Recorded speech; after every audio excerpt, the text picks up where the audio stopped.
They never told you to leave, but somehow, you always felt like you were one wrong move away from it. One too many needs, one too many emotional moments, one conversation that went too far, and suddenly, the room would empty. And you would be alone again, exactly the way some part of you always believed you would be. So you started doing something quiet, something automatic. You started making yourself easier, smaller, less. You learned to need less, ask less, take up less. You got good at reading the temperature of every room before you decided whether you were allowed to stay in it. You became an expert at disappearing before anyone could ask you to. And the strangest part? From the outside, no one saw it. They saw someone who seemed fine, independent, maybe even a little distant. Not someone unraveling inside a constant private question, am I too much or not enough? But psychology has something to say about this. And it doesn't start with fixing you. It starts with understanding what actually happened. Here's what most people get wrong about the feeling of being unwanted. They think it's about rejection. One big moment, a parent who left a friendship that ended a love that walked out. And yes, those things leave marks.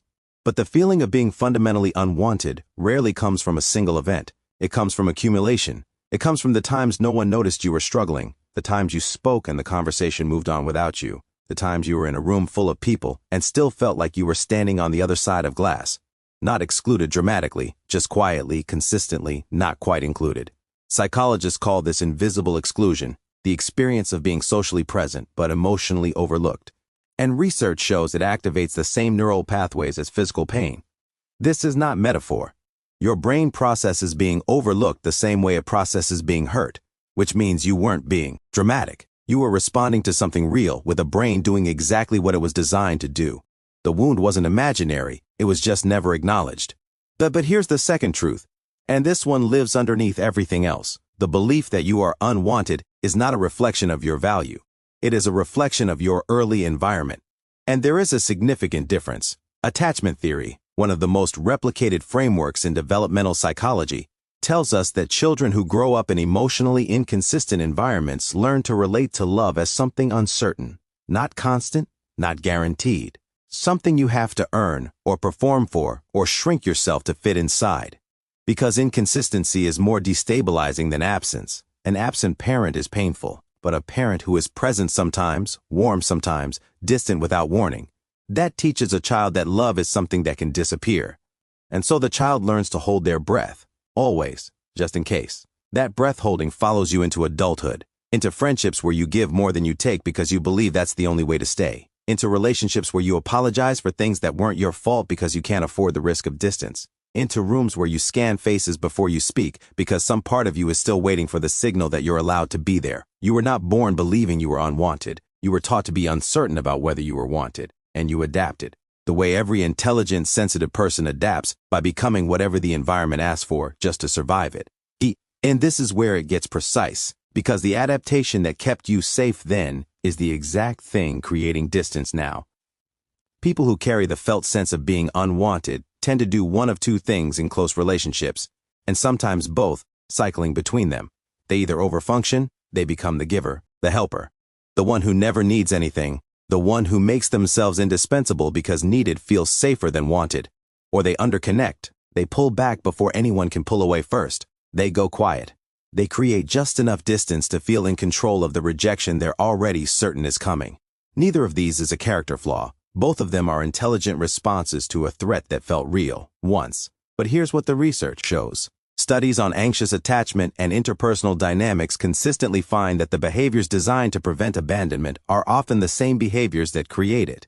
Not because you are too much, but because the distance you put between yourself and other people to protect yourself lands on the other side as unavailability, as coldness, as I can't quite reach you. And so the cycle writes itself. You hold back, they can't get close. You read that distance as confirmation, and the story you've been telling yourself since childhood gets another chapter.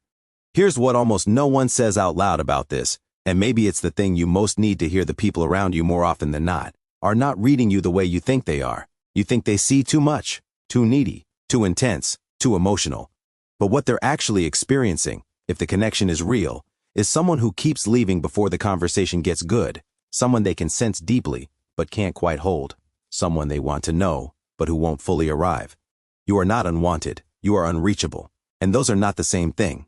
The version of you that shows up, careful, managed, pre-edited, is not what costs you connection. It's the version of you that never quite arrives. The unfiltered thought you stopped before it left your mouth. The need you turned into a joke. The moment you felt something real and immediately looked for the exit. People don't leave rooms they feel fully invited into. And the people who care about you cannot invite you into a room you're already half walking out of. So here's what psychology is actually pointing toward. The feeling of being unwanted is not a verdict, it is a pattern. And patterns, unlike verdicts, can be interrupted. Not by performing confidence you don't feel, not by forcing yourself to need people loudly when everything in you wants to go quiet, but by doing the one thing your nervous system has never fully learned to do, staying present long enough to let the evidence update the belief. Not every room will be safe. That's true. Not every person who says they care will follow through. Also true. But the belief that none of them will, that no room is safe, that no one actually wants you when they see the full weight of you, that belief was built in a specific context by specific people at a time when you had no other option but to believe it. You have other options now. The most painful part of feeling unwanted isn't being alone. It's being surrounded by people who would choose you. If you ever let them see all of you, you are not someone people leave. You are someone who has spent years learning to leave yourself first. The question isn't whether you are wanted. The question is whether you are finally ready to stop making yourself impossible to reach. If this script reached something in you that you've never had words for, then you already know this channel exists for exactly you. Subscribe, because every week we go deeper into the psychology that most people carry in silence but never get to understand. And drop a comment below. When was the first time you genuinely felt wanted exactly as you are? I read every single one. Mindframe GH psychology of people who feel unwanted but aren't